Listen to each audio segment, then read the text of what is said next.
Hello students, we are going to do class exercise 4 next. Okay, so for question 1A1, you are asked to draw the dot and cross diagram showing the bonding in phosgene. You were told that phosgene has the molecular formula COCl2, so we'll just draw a carbon here. Carbon has 4 valence electrons, and then I'm just going to draw the atoms around it, OCl, Cl. Okay, so again, I will distribute the electrons around the carbon. So oxygen has 6 valence, so forming a double bond would be great. Okay, so I'm just going to do that first. Cl has 7 valence electrons, so forming a single bond would be great. So I'll just draw that in as well. And then that's about it, because if I do a quick count, there are 8 valence electrons around carbon and all the rest of the atoms. Yeah, so this is the answer for A1, showing the dot and cross diagram for phosgene. Next, you are asked to draw a diagram showing all the hybrid orbitals. So keyword here is hybrid orbitals around the carbon atom in phosgene in their correct orientation. So an orientation is required. Then you are asked to label your diagram with the relevant angles and types of hybrid orbitals. So the keyword here is you must be drawing the hybrid orbitals. Okay, so hybrid orbitals has this particular shape. Okay, yep, so just make sure that all your hybrid orbitals looks similar. So we're just going to do a highlight. Okay, so double bond, so we have 1, 2, and 3 electron groups. Okay, one of which is a pi bond. So there are 3 sigma and 1 pi bond. So therefore, I would expect the carbon in phosgene to be sp2 hybridized, because it needs to have one unhybridized p orbital in order to form the pi bond with oxygen. Okay, so going by what I have mentioned to you guys earlier on, I'm just going to show the trigonal planar geometry like this. Okay, nicely. Okay, and then I'm just going to draw in the hybrid orbitals. Okay, so 1. Okay, not the best drawing, but that's the best we can do on screen. Okay, and then another one like this. Okay, so it's not as neat as I thought. So maybe one more round like this. Okay, and then one more. Oops, sorry. One more like this. Right. Okay, so supposed to show the relevant angle. So this would be 120 degrees. Supposed to label. So sp2 hybrid orbital. Okay, if you are scared, you can say that there are 3 sets of it, or 3 in total. Yeah, so that will make your answer very complete. Okay, note that you're supposed to draw the hybrid orbitals only, so do not draw in the unhybridized p orbital. It will just complicate matters in case you draw it wrongly. Okay, so how many sigma and pi bonds? So I think earlier on I mentioned over here. So I expect 3 sigma and 1 pi.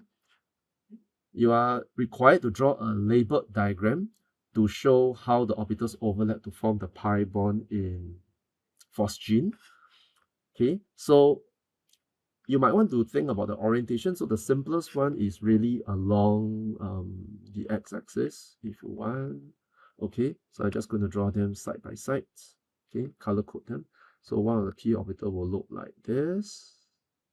Okay, then another one will be near it like this. Okay, you show them forming a side-on overlap.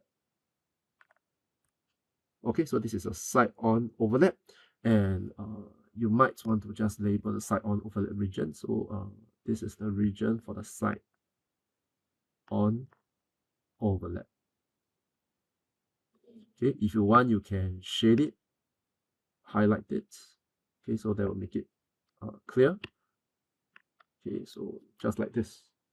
Okay, yep. So if you want to, you can color code it as well. So this is the 2py of carbon, or 2pz or 2px, really doesn't really matter as long as they have the same orientation. then this is a 2p, okay, so 2py of oxygen. Okay, so that will make it perfect. Some students were wondering, can they draw this overlap like this? Just draw them side by side like this. This is not good enough because this doesn't show them overlapping side on. Okay, so I know that in the actual process, the overlap already happened. Yeah, but because of the nature of the question, they say how the orbitals overlap to form the pi bond. So how does it occur? Although it's not like a before and after kind of thing, but it is important to follow the requirement of the question. Some students might be wondering, can I just show this and then in the process I end up with a region above and a region below, which is actually a more accurate showcase of formation of pi bond. Yeah, but if you want to showcase like this, then there are a few issues involved lah. Because let's say if I'm going to shade it, then are you going to show the destructive overlap to give you the pi star? Yeah, so we'll try to make the question as the answers as simplified as possible, and not to overcomplicate matters. So I would think that whatever I've presented earlier on, not the green one, so maybe I just remove it first, will be more than sufficient to gain the credit. Okay. Next, question 2. So question 2 talks about glycine. It's an amino acid with the following structure. Based on this, you need to deduce the hybridization state of all the carbon and nitrogen atoms in glycine. So I'm just going to highlight it. Okay, so nitrogen is here, carbon. Yep. So the deduction should be straightforward, at least for carbon. So this is similar to phosgene, 3 sigma bond. It forms 3 sigma and 1 pi bond. So I will expect the carbon to be sp2. Another one with 4 sigma bond. Okay, so 4 sigma. So I expect it to be sp3. Okay, the nitrogen here has a lone pair. So 1 lone pair and 3 sigma. Okay, without going into too much details, usually hybridization concept applies largely to carbon. Occasionally, in organic chemistry, they might bring nitrogen and oxygen into the picture. So in our case here, if I'm going to bring nitrogen into the picture, I'm just going to have something like this, 2s and 2p. Okay, so nitrogen will have 5 valence like this. Okay, upon hybridization, if let's say it's going to hybridize, there will be 4 sets of sp3. So I'm going to expect to be 1, 2, 3, 4, and then 5. So the lone pairs of electrons here, okay, we are really talking about this lone pair here.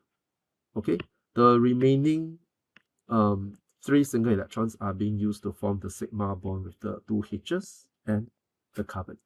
Yeah. So with that, we can conclude that the nitrogen here, if I'm going to let it take on an hybridization state, it will be sp3. Okay, so that will be the end for the review for exercise